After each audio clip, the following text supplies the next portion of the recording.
Le projet accueillera 120 malades fin 2019 en proposant des thérapies alternatives, réduisant autant que possible la prise en charge médicamenteuse.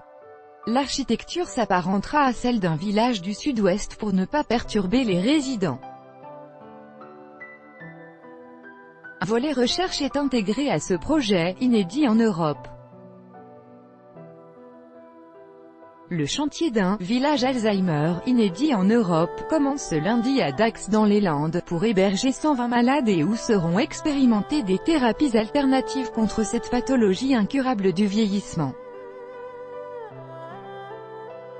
Un projet qui commence à prendre forme alors qu'à partir du 1er août plusieurs médicaments anti-Alzheimer ne seront plus remboursés. L'ex-ministre socialiste Henri Emmanuelli n'aura pas vu la concrétisation d'un projet que lui avait inspiré en 2013 le modèle néerlandais de WEESP, près de un volet recherche dans ce projet comme à WEESP. Tout sera mis en œuvre au village de Dax, qui ouvrira ses portes fin 2019 en pleine ville, pour maintenir la participation des résidents à la vie sociale, explique le professeur Jean-François Dartigues, neurologue et épidémiologiste au CHU Pellegrin à Bordeaux.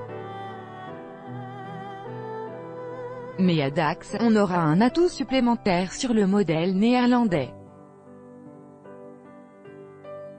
Le village intègre un pôle recherche qui mènera une étude comparative avec les établissements traditionnels, de l'impact de nouvelles approches thérapeutiques sur les malades, les aidants et les soignants précise ce spécialiste d'Alzheimer, pilote du volet recherche. WEESP, poursuit-il, ces pratiques semblent marcher mais ce n'est pas démontré. À Dax, on veut évaluer leur exemplarité. Et si ça marche, il n'y a pas de raison de ne pas les répliquer. Car aujourd'hui, Alzheimer et les démences apparentées touchent environ 1 million de malades en France avec une progression alarmante de 100 000 à 150 000 nouveaux cas par an, précise-t-il.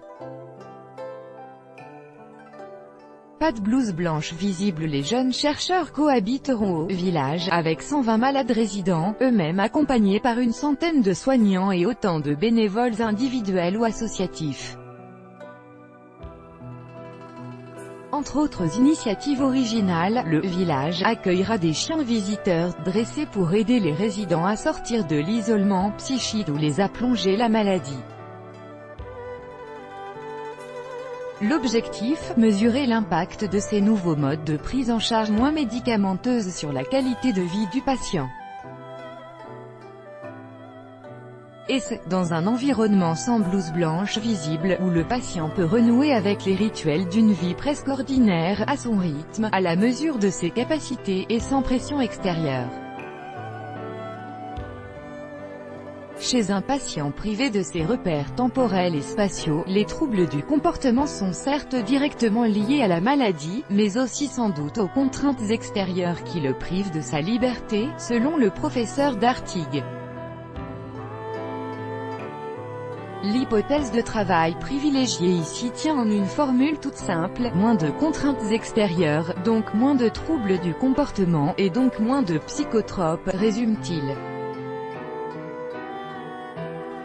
Une architecture de village et pas d'hôpital. Les architectes du village landais ont parfaitement intégré dans sa conception la double exigence thérapeutique, maintien du lien social et souplesse dans l'accompagnement du malade.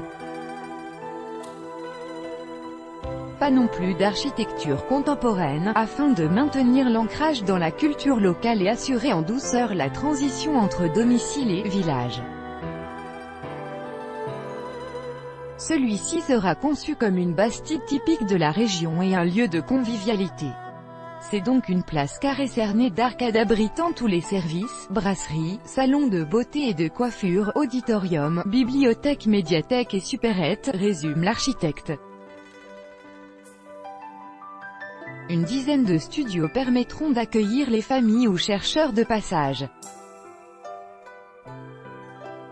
Le tout pour un investissement de 28 millions d'euros, un budget de fonctionnement annuel de près de 7 millions, et un prix journée de 60 €, équivalent à celui d'un EHPAD traditionnel.